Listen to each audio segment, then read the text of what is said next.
बिस्मिल्लाहिर्रहमानिर्रहीम, अस्सलाम वालेकुम। पाकिस्तान और दुनिया भर में देखने और सुनने वालों को अब्दुल कादिर का सलाम। चंद ही घंटों बाद इमरान खान से मुतालिक 3 हाई प्रोफाइल केसेस की समाअत होने जा रही है। इन तीनों केसेस में अलग अलग मामला है। एक केस में सजा, एक केस में बरियत, एक केस में जमानत। इनका फेट क्या हो सकता है कुछ ही देर में डिस्कस करता हूं, एक एक केस की पूरी तफसील। लेकिन उससे पहले एक ज़रा मामला डिस्कस करते हैं। कुछ ही देर पहले मैं अपने ऑफिस में बैठा, जारी बात है ऑफिस में बहुत सारे अखबार डेली बेसिस पे आते हैं, तो मैंने सोचा आज चेक करते हैं अखबारों में इमरान खान से मुतालिक कोई खबर नशर हो रही है, शाया हो रही है या नहीं, या ये गिला दुरुस्त है कि इमरान खान से मुतालिक खबरों का बिल्कुल बायकॉट है और अखबारों में कुछ नहीं आ रहा। तो इससे पहले कि मैं सारी अखबारें पढ़ पाता या एक एक पेज को अच्छे से छानबीन करता, एक और दिलचस्प खबर मेरे सामने से गुजरी।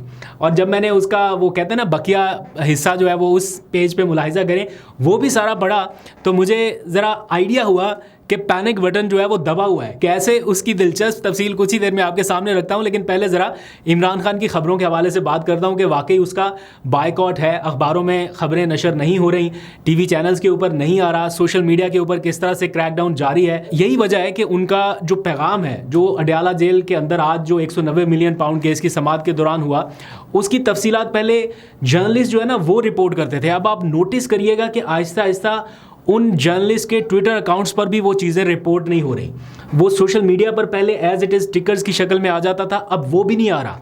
पहले वो न्यूज़ ग्रुप्स में आ जाता था, अब वहाँ पर से भी गायब होना शुरू हो गया। रिपोर्ट होना ना होना तो बाद की बात है ना, पहले उसकी हल्की फुल्की सर्कुलेशन होती थी, अब वो भी गायब हो गया। तो फिलहाल उसका तोड़ क्या निकाला गया है कि पीटीआई के जो अपने लोग हैं या वुकला हैं, अब वो बता रहे हैं लोगों को आगे, यानी जो चीज़ मीडिया ने रिपोर्ट करनी थी वो काम भी पीटीआई के वुकला कर रहे हैं। आज मैंने देखा सलमान अकरम राजा ने डिटेल के साथ बताया कि क्या इमरान खान के साथ मीडिया के लोगों की बातचीत हुई है और इमरान खान ने क्या कन्वे किया, और फिर वही मैसेज एग्जैक्टली इमरान खान के ट्विटर अकाउंट से भी अभी थोड़ी देर पहले पोस्ट कर दिया गया है, जिसमें कुछ वाज़े तौर पर बताया गया है कि जलसे में जो अनाउंसमेंट की गई है सवाबी जलसे में, वो एग्जैक्टली वैसी है जैसी इमरान खान की जानिब से गाइडलाइंस दी गई थी। और इमरान खान ने गुफ्तगू करते हुए ये कहा है कि इस बार जब वो घरों से निकलेंगे तो वापसी का रास्ता नहीं होगा, यानी वापस नहीं जाया जाएगा कि बस टच एंड गो वाला सिलसिला, कि बस हमने पहुंचना था, टारगेट अचीव कर लिया, इस्लामाबाद को हाथ लगाना था, लगा के चले गए, ऐसा नहीं है। इस बार वापसी इतनी आसानी से नहीं होगी, ये इमरान खान साहब कहते हैं। जब तक उनके 3 मुतालबात, मैंडेट की वापसी, जमहूरियत, आइन कानून वाला सारा मामला, उसके ऊपर अमल दरामद नहीं हो जाता। मुश्किल टास्क है, लेकिन इमरान खान की जानिब से यही बताया गया कि इस बार एहतजाज की तारीखी कॉल वो खुद देने जा रहे हैं। तो जो कुछ भी सवाबी जलसे में हुआ वो एग्जैक्टली इन लाइन है with the policy of Imran Khan. लेकिन कल मैंने देखा कि कुछ लोग सोशल मीडिया के ऊपर पार्टी की आदत को भी तनकीद का निशाना बनाते रहे और ऐसा तासुर दिया गया कि जो इमरान खान ने डायरेक्शन दी थी उसके बरक्स हुआ। अगर उसके बरक्स हुआ होता तो ये चीज़ें ढकी छुपी नहीं रहती है, जैसे ही अगली समाअत होनी थी, जैसे कि आज हुई है, ये चीज़ें बाहर आ जानी थी। तो सलमान अकरम राजा साहब अपनी ट्वीट में लिखते हैं कि जिसने भी ये प्रोपेगेंडा किया या जिसने भी ये मिस इन्फॉर्मेशन फैलाई है उसने पार्टी के साथ भला नहीं किया। तो इसलिए बड़ा ज़रूरी है कि सोच समझ के और जो एक्यूरेट कंफर्म्ड इन्फॉर्मेशन है वही आपसे शेयर की जाए। वैसे भी आजकल बहुत सारे लोग सनसनी फैलाने के लिए भी एग्जैजरेट करते हैं जब चीज़ों को, तो वो शक्ल ही अपनी बदल लेती है कि खबर क्या थी, ख्वाहिश क्या थी, डिफ्रेंशिएट करना ही मुश्किल हो जाता है। एनीवेज, कोशिश करते रहेंगे कि आप लोगों तक फैक्ट्स जो हैं वो पहुंचाते रहें और जो सनसनी और एग्जैजरेशन है उनको ज़रा फिल्टर कर दिया जाए। अच्छा जी, अब आ जाइए ज़रा, मैंने आपको बताया था कि वो अखबारों में इमरान खान से मुताल्लिक खबर ढूंढते ढूंढते कुछ और दिलचस्प खबर मिली। पहले ये बता देता हूँ, फिर इमरान खान के back to back 3 high profile cases आपको बताने हैं।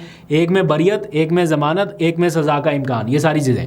लेकिन जब मैं अखबारें देख रहा था तो मुझे खबर फ्रंट पे जो नज़र आई है वो थी कि शहबाज शरीफ साहब की जो हुकूमत है या यहाँ की जो इंतज़ामिया है वो कोशिश क्या कर रही है कि ट्रंप की जो अबूरी टीम है उससे जल्द अज जल्द राब्ता किया जा सके। पैनिक बटन दबा हुआ है। आपको अंदाज़ा हो रहा है कि ये चीज़ें अब लीक आउट हो रही हैं। एक्सप्रेस न्यूज़ के मुताबिक, उनको मीडिया हाउस ने भी रिपोर्ट किया, उनके अखबार में भी आ रहा है कि शहबाज शरीफ साहब जो हैं वो जल्द अज जल्द डोनाल्ड ट्रंप को फ़ोन करके ख़ुद मुबारकबाद देना चाहते हैं। इसकी क्या वजह हो सकती है कि जल्द अज जल्द वो ख़ुद मुबारकबाद देना चाहते हैं, इंतज़ार भी नहीं हो पा रहा। और फिर एक्सप्रेस न्यूज़ के मुताबिक जो अमरीकी सफारत खाना है उसको ये टास्क दे दिया गया है कि वो ट्रंप की जो अबूरी टीम है उनसे ही राब्ता शुरू करे ताकि जल्द अज जल्द एक टेलीफोन कॉल की रिक्वेस्ट की जा सके फ्रॉम पाकिस्तान साइड कि हमने डोनाल्ड ट्रंप साहब से रब्ता करना है, उनको मुबारकबाद देनी है एज़ पर एक्सप्रेस न्यूज़पेपर और उनका मीडिया हाउस।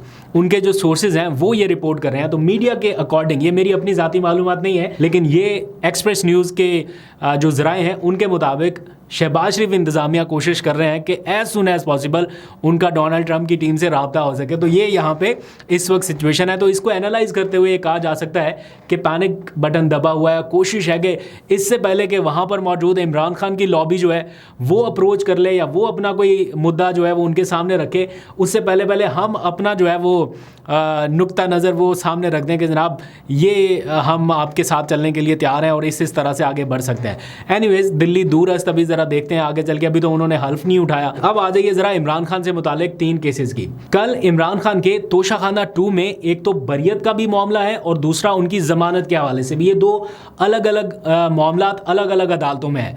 उनकी ज़मानत का मामला जो है वो इस्लामाबाद हाई कोर्ट में जस्टिस मियां गुल हसन औरंगज़ेब के सामने होगा। और जैसे बुशरा बीबी को ज़मानत मिल गई इसी केस में, तोशाखाना 2 केस में, इसी तरह इमरान खान का केस जो है वो भी अलग से चल रहा है। तो उसका केस कल फिक्स है। तो जस्टिस मियां गुल हसन औरंगज़ेब जो है इस केस की समाअत करने जा रहे हैं। क्वेश्चन इज दिस कि क्या कल जमानत हो जाएगी? आंसर इज नो, क्योंकि अभी तो एफआईए को नोटिस किए गए हैं। एफआईए अपना जवाब आके जमा कराएगा, फिर उसके ऊपर बहस होनी है। अभी ये मामला थोड़ा सा और चलेगा, उसके बाद जमानत का डिसीजन होना है। लेकिन जहां पर फैसला हो रहा है वो है उनका बरियत से मुतालिक केस, यानी तोशाखाना 2 केस में उनको बरी कर दिया जाए। इसका फैसला भी कल होने जा रहा है और स्पेशल कोर्ट सेंट्रल के जो जज हैं शाहरुख हरजमंद, ये अपना महफूज किया गया फैसला सुनाने जा रहे हैं। क्या इमरान खान की कल तोशाखाना केस में बरियत हो सकती है? इसके कितने चांसेस हैं? अगर रिकॉर्ड को देखा जाए तो मुश्किल लगता है, लेकिन देयर आर चांसेस। देखते हैं कल अदालत इस हवाले से क्या डिसीजन सुनाती है, आपको कल अपडेट करूंगा। फिर 190 मिलियन पाउंड केस के हवाले से भी चीज़ें साथ साथ चल रही हैं। मैं आज राना सनाउल्लाह का बयान देख रहा था जिसमें वो ये बता रहे हैं कि इम्कान है कि बानी पीटीआई को 190 मिलियन पाउंड केस में सज़ा सुना दी जाए। और जिस तरह से इस केस की कार्रवाई आगे बढ़ाई गई है या जिस तरह से ये केस को स्पीड अप किया गया है, या जज साहब के जो रिमार्क्स रहे हैं या जो कार्रवाई के दौरान लोगों ने ऑब्जर्व किया है, उस बेस पे ऐसा लगता है कि राना सनाउल्लाह साहब की जो ख्वाहिश है या जो इम्कान जिसका वो इजहार करते आ रहे हैं वो काफ़ी हद तक दुरुस्त लग रहा है। और इम्कान है कि इमरान खान साहब को इस केस में भी सज़ा सुनाई जाए। लेकिन मायूस होने की ज़रूरत इसलिए नहीं है कि ये अभी लोअर कोर्ट की सज़ा होगी, यानी वो जज साहब जैसे हुमायूं दिलावर ने सज़ा सुनाई थी तो आज वो सज़ा कहाँ पर स्टैंड कर रही है। इसी तरह इसके बाद उसकी अपील के मुख्तलिफ फोरम्स हैं, इस्लामाबाद हाई कोर्ट में है, फिर आगे सुप्रीम कोर्ट है। तो डिफरेंट चीज़ें हैं। ऑल दो के सुप्रीम कोर्ट अब उस तरह से इंडिपेंडेंट नहीं रही, लेकिन ये चूँकि आइनी मुकदमा नहीं होगा, सिंपल एक कानून है या सिंपल मुकदमा है, तो इसलिए मेरा नहीं ख्याल कि ये जस्टिस अमीनुद्दीन साहब की अदालत तक जाएगा। तो ये सुप्रीम कोर्ट के उस फोरम तक जा सकता है, लेकिन मेरा ख्याल है उससे पहले हाई कोर्ट से ही निपट जाएगा। हमारी तरजीहात ही बिल्कुल डिफरेंट है ना। लोग सोचते हैं कि जनाब इकॉनमी दूसरे मुल्कों में इकॉनमी है, बॉर्डर मैनेजमेंट है, एक्सपोर्ट है, हमारे यहाँ घर से निकल जाओ व्हाट्सएप बंद हो जाता है। मतलब इमेजिन करें VPN के बगैर व्हाट्सएप भी नहीं चल रहा। हमारा ये मसला चल रहा है आजकल, हमारे VPNs बंद हैं, व्हाट्सएप, इंटरनेट स्लो डाउन, ये सारे इश्यूज़ हैं हमारे साथ। फिर हुकूमत की तरजीहात क्या है जनाब? अदलिया में वो उन्होंने कंट्रोल चाहिए उनको, फिर तरामीम करनी है उन्होंने अपनी पसंद के जिससे उनको प्रोटेक्शन मिल सके। कोई ऐसा कानून मुझे नज़र नहीं आया अभी रिसेंट टाइम में कि कोई अवाम की प्रोटेक्शन के लिए बनाया गया हो। ऐसा लगता है कि फंसाने के लिए ज़्यादा कानून साजी हो रही है कि इसको इस कानून के तहत पकड़ना है, इसको इस कानून के तहत पकड़ना है। जो होता है ना प्रोटेक्शन के लिए कवानीन, वो मुझे थोड़े कम नज़र आए। खैर, जो भी फर्दर अपडेट होगी उस बारे में आपको बताता रहूँगा। अभी तक के लिए इतना, अपना बहुत सा ख्याल रखिए। अल्लाह हाफिज़।